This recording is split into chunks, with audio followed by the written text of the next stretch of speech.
จือใช่ไหมคะ ใช่ค่ะ สามารถที่จะช่วยในเรื่องของโรคมะเร็งได้จริงหรือเปล่าค่ะถามว่าเห็ดหลินจือเนี่ยนะคะสามารถรักษาโรคมะเร็งได้ไหมคงไม่ค่ะ แต่ตามงานวิจัยแล้วเห็ดหลินจือจะมีฤทธิ์ดีหรือว่ามีประโยชน์ต่อผู้ป่วยโรคมะเร็งยังไง ก็คือว่าตามผลงานวิจัยแล้วเห็ดหลินจือมีฤทธิ์ยับยั้งการกระจายตัวของเซลล์มะเร็ง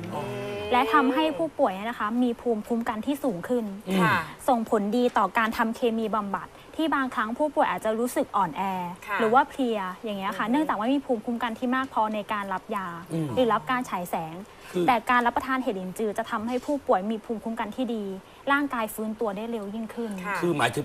ไปซ่อมแซม ใช่ค่ะ ส่วนที่ขาดหายไป คือเขาบอกจริงๆแล้วเซลล์มะเร็งเนี่ยมันอยู่กับมนุษย์ทุกคน ค่ะ มันเป็นเซลล์ มันคือการแพ้ภูมิตัว มันเป็นแพ้ภูมิมันอยู่กับมนุษย์ทุกคน แต่แค่ว่าถ้าสมมติมนุษย์คนไหนหรือร่างกายของเราคนไหนที่ยับยั้งไม่ให้มันเจริญเติบโตหรือให้มันกระจายตัวได้เนี่ย ค่ะ เราก็จะรอด ใช่ค่ะ ต้องถามหมอจิ๋วเลยว่าไอเห็ดหลินจือเนี่ยมันเยอะ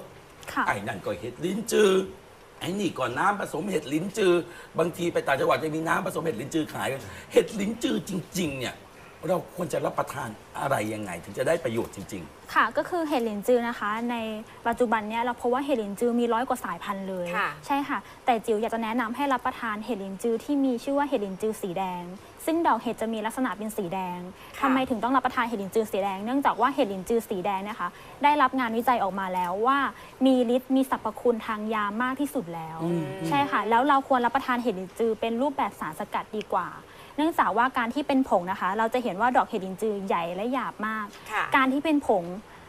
ผงเนี่ยนะคะพอเรารับประทานเข้าไปแล้วร่างกายเราไม่สามารถและย่อยและดูดซึมได้ ก็จะขับกากนั้นออกอุดทางปัสสาวะอุจจาระต่อไป ๆ ก็คือมันจะไม่ได้ประโยชน์อะไรเลย ใช่ค่ะ แล้วประโยชน์ของเห็ดหลินจือจริงๆมีอะไรบ้างอะคะ เห็ดประโยชน์ของเห็ดลินจือหลักๆเลยนะคะก็คือจะมีผลดีต่อผู้ป่วย 5 กลุ่มหลักๆ เลย ผู้ป่วยที่มีภูมิคุ้มกันบกพร่อง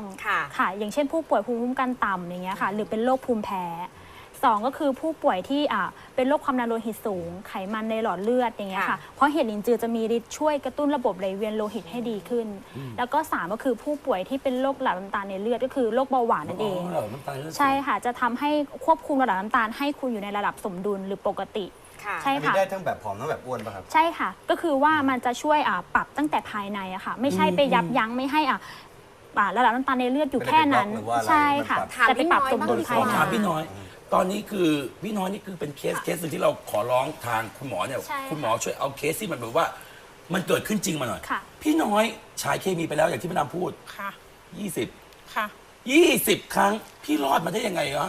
เป็นมะเร็งขั้นที่เท่าไหร่ เป็นมะเร็งขั้นที่เท่าไหร่แล้ว ขั้นที่ 3 ค่ะ เป็นมะเร็ง ที่ ที่ไหน สามแล้ว อะคะ เต้านมค่ะ เต้านม คือเป็นมะเร็งขั้นที่3อยู่โดยทางการแพทย์เนี่ยคือรอวันตายอ่ะถูกต้องไหมฮะ ใช่ คือรักษาไปก็เปล่าประโยชน์แต่พี่น้อยเนี่ยฉายแสงมา 20 ครั้ง ค่ะ มันทรมานขนาดไหน อูทรมานมากค่ะ มันมีอาการยังไงบ้างอะคะ ตอนที่เราให้ใหม่ๆเนี่ยมันเหนื่อยมันเพลียมัน ค่ะ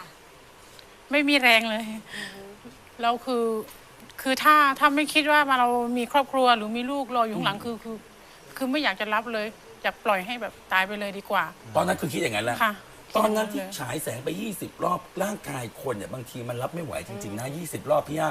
20 รอบแล้วคือเขาบอกคุณก็ลองกินยาแพทย์มาโดยตลอด ค่ะ ปรากฏว่าผลเป็นยังไงบ้างฮะ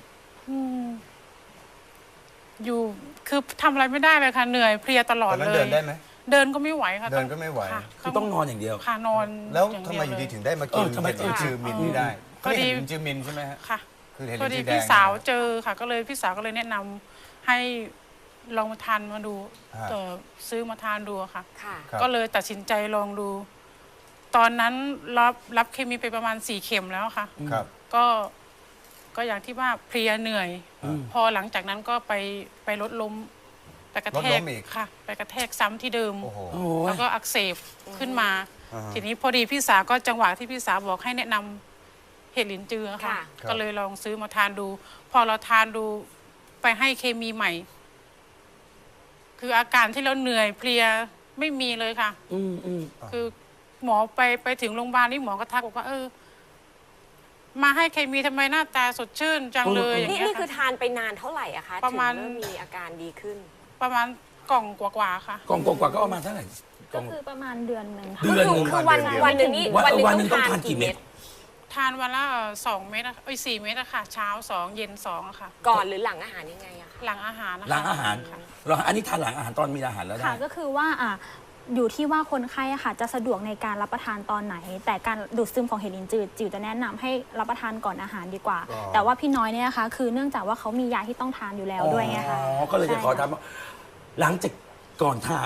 านเห็ดลิ้นจือเนี่ย กับหลังทานเห็ดลิ้นจือ สิ่งที่เปลี่ยนไปกับตัวคุณเลยเป็นยังไงบ้าง ก่อนทานนี่ทรมานที่สุดเลย แต่พอเรามาทานแล้ว อาการเหล่านั้นหายไปหมดเลยค่ะ แข็งแรง คือเวลาที่เราให้ยาเสร็จแล้วเนี่ย พอไปจ่ายตลาด เพื่อนก็บอกว่า ไปให้ยามาแต่มีแรงมาจ่ายตลาด เอาไปจ่ายตลาดเองด้วย จ่ายตลาดเลย ไป ค่ะ ไปคีโมมาแต่มีขอโทษนะมีปัญญา ทุกวัน เดิ นี้ น ก็ ไป ยั ต ง ลาด ค่ะ ทุกวันนี้ก็ยังไปรับคีโมอยู่เรื่อยๆเหมือนกัน แต่ว่าแข็งแรงไม่เป็นไม่ ค่ะ ซุดไม่เป็นอะไรเลย ค่ะ เจ๋งนะ ทุกวันนี้ก็ยังกินอยู่ ยังกินอยู่ค่ะ แล้วก็มันดีขึ้นเรื่อยๆไหม ค่ะดีขึ้นเรื่อยดีขึ้นมากเลยอะค่ะ เหมือนกับเรา จากที่เราเหมือนที่ว่าเราไปให้ยา แต่มันไม่ใช่เหมือนให้ยาคือเหมือนคนป่วยไปหาหมอปกติ ป อะ ก ค่ะ ติทั้งที่ไปให้ยาขนาดแรง ค่ะ โอ้แล้วนี่ถ้าเกิดคนป่วยขนาดเป็นมะเร็งทานไปแล้วดีขนาดนี้แล้วคนปกติ คน ธรรม ปก ดา ติอย่างเรามีสิทธิ์ทานได้ไหม กิปแล้วเป็นไงฮะ มีสิทธิ์ทานได้ค่ะ คือเห็ดลิ้นจือนะคะ เหมาะสำหรับคนที่ต้องการดูแลสุขภาพเป็นพิเศษ ก็คืออย่างเช่นว่าเราอะค่ะได้รับสารเคมีทุกวัน รับประทานยาเข้าไปทุกวัน ก็คืออย่างเช่นยาฆ่าแมลงจากพืชผักที่เรารับประทาน โอ้จริง เราควรมีการขับของเสียออกไปบ้าง หรือดีท็อกนั่นเอง แล้วสำหรับดีอย่างยิ่งสำหรับผู้ป่วยที่มีโรคเบาหวานความดัน หรืออย่างเช่นโรคมะเร็งอย่างพี่น้อยนะคะ ควรจะหาอะไรมาช่วยบำรุงร่างกายและทำให้ตัวเองฟื้นตัวได้เร็วยิ่งขึ้น บางทีมันก็ช่วยเอาไว้เป็นแอนตี้ออกซิแดนต์ด้วย ใช่ แล้วคือ ค่ะ มันยับยั้งการเจริญเติบโตของเซลล์มะเร็งด้ ใช่ วย ค่ะ คือป้องกันก่อนที่เราจะเป็นดีก ถ้า ว่า สมมติคนธรรมดาที่เรายังไม่เป็นอะไรเลยเนี่ยเรากินวันละกี่เม็ด ก็คือรับประทานเช้า 1 เม็ดก่อนนอน 1 เม็ดค่ะ อ๋อโอเค